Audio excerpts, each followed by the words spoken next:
After my video of yesterday of the drug dealing by our pastors and some of our brothers here in Cape Town, I received a lot of compliments and a lot of backlash.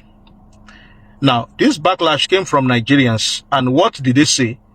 They said, I am saying something to tarnish the image of men of God in Cape Town, and I'm saying things without evidence. And I'm asking myself a question. So when that thing happened to me, when the pastor was telling me to become his drug mule, I was supposed to bring out my phone and start recording him. So when I went to that house that they kept South African citizens and was using them for prostitution, I was supposed to bring out my phone and be videoing them. You people, you think I don't have things that I don't have things that have evidence. If I should bring out the evidence that I have, it is going to cause unrest. And the problem is now is that it is not only Nigerians that will take a fall for this.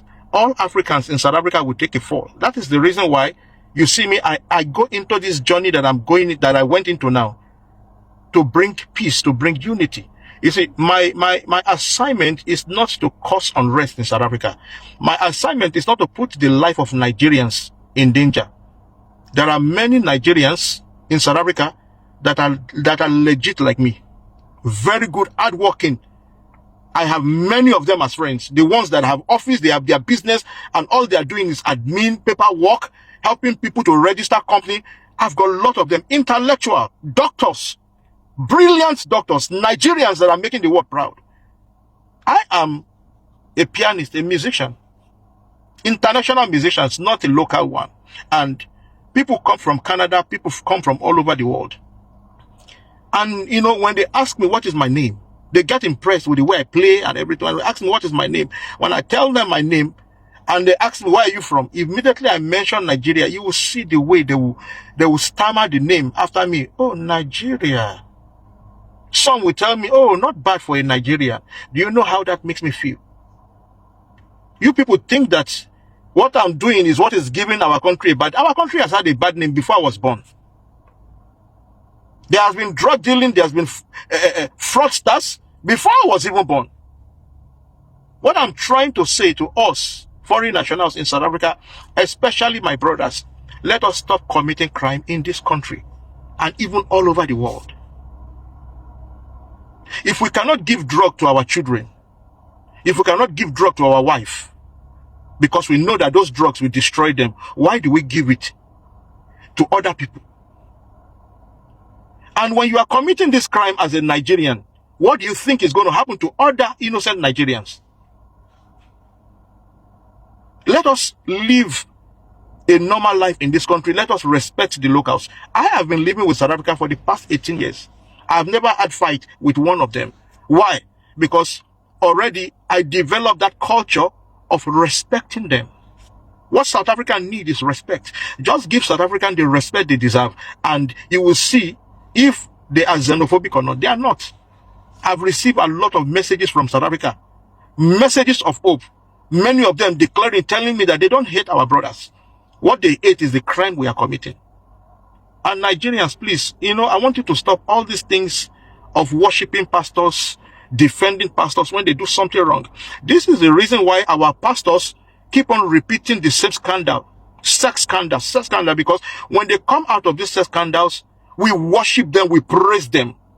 We make their head feel big. So other pastors, now they will now think that, oh, if I commit one crime like this or I commit one scandal like this, my church will not go down. And then that is why we keep on seeing repeated offenses, sexual offenses in the body of Christ. This thing that I'm talking about, drug dealing, there is no pastor in Cape Town that can deny it. I am friends with pastors. I've been a pastor before. I'm friends with many pastors that have told me personally how they are receiving tithe. How a boy will go and collect money, will defraud people 5 times a day, and will be bringing 10% of that money to him. A 25-year-old boy driving Lamborghini. Where did he get the money from? He is not working. He does not have any shop. He's not doing any business. He's driving Lamborghini. I even met one in the garage one day, and I asked him, "This is your Lamborghini that you are driving. What is the what is the size of the tire? He does not even know the size of the tire of the car that he's driving, because he never worked for it. That boy is a small boy, maybe in his 23s. We all know these things. So why are we being hypocrites? In Nigeria, we worship pastors. Pastors are even more popular than God.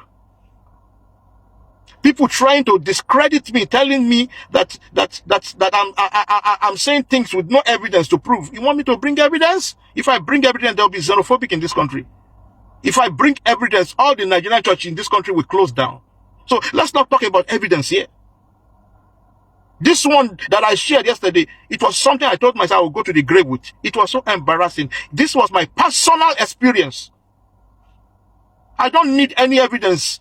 I don't need any phone or anything. I mean, to tell you what I saw myself.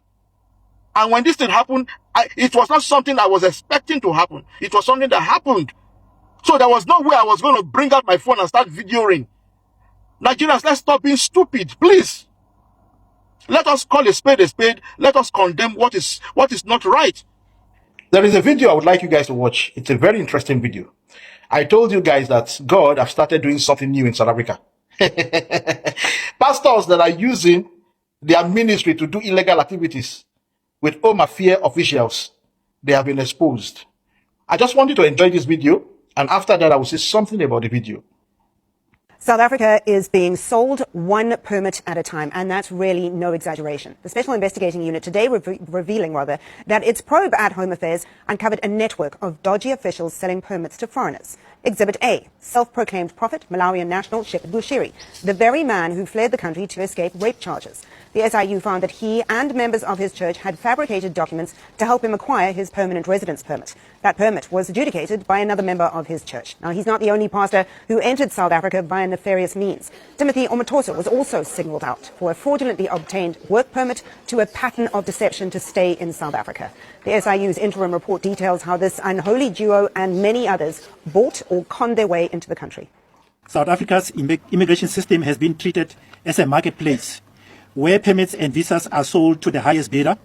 Officials entrusted with safeguarding the integrity of the Department of Home Affairs, instead of turning their position into a profit-making scheme, while external actors, including Prophet Shepherd Bushiri, Mr. Mpofu, and a Nigerian rapper, which is Prince Obioma, exploited influence, fabricated documentation, and manipulated systems weaknesses to secure permanent residence. Now, since this is an interim report, these findings are most likely only the tip of a very large corruption iceberg. So let's look at some of the highlights. After a whistleblower comes forward, 5 Home Affairs refugee reception offices are searched and devices are confiscated in 2024. Cell phone analysis unearths communication between officials and foreign nationals with visas and permits issued for between 500 Rand and 3,000 Rand a pop. 4 officials earning around 25,000 Rand a month rake in 16.3 million Rand in direct deposits. In other cases, officials use their spouses' bank accounts to disguise the bribes to fast-track approvals for visas and permits. The husband of one official had 8.9 million Rand deposited into his construction business account. I warned people in my last previous video that whenever you are dating someone who is involved in illegal activities, never use your bank details to support what they are doing. Money was transferred into their spouse's account. They even use the account of their business to get money that they are using to scam their country. South Africans, you can do better. You can do better. Selling your country. Now, look at now, the secret is out. And that is why you see some people who are really qualified for this permit. They will apply, they will be rejected for ridiculous reasons. Why? Because they don't have money to pay Home Affairs officials.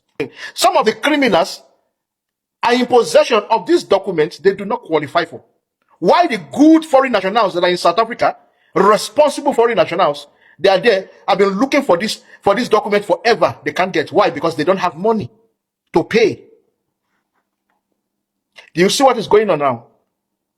The law enforcement is clamping down. Things are changing. You see, God is bringing new government to South Africa that will clean this country. South Africa is no longer going to be a dumping site for rubbish. This country has been abused over the years by both South African citizens that are corrupt, police officers that are corrupt, government officials that are corrupt, and foreign nationals that are corrupt. Your end is near. This is just the beginning. I stumbled on this video yesterday, how some set of Nigerians in Canada closed down a Nigerian church that was allegedly performing a fake miracle. I don't know whether it was through the, help of the government, but just watch it and I will say something. Are you happy they closed the church? That's why I'm here. No, I'm here to inform you, to let you know that his church in Canada have been closed down because government there works. This man is saying in that video.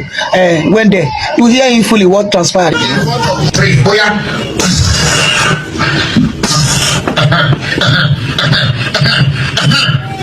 Get out of my church, please. I'm the chairman of this church. No, I can't. Okay, let's call it. Let's call the police. You're under arrest for what you are doing now. Please check. You cannot video, you cannot record.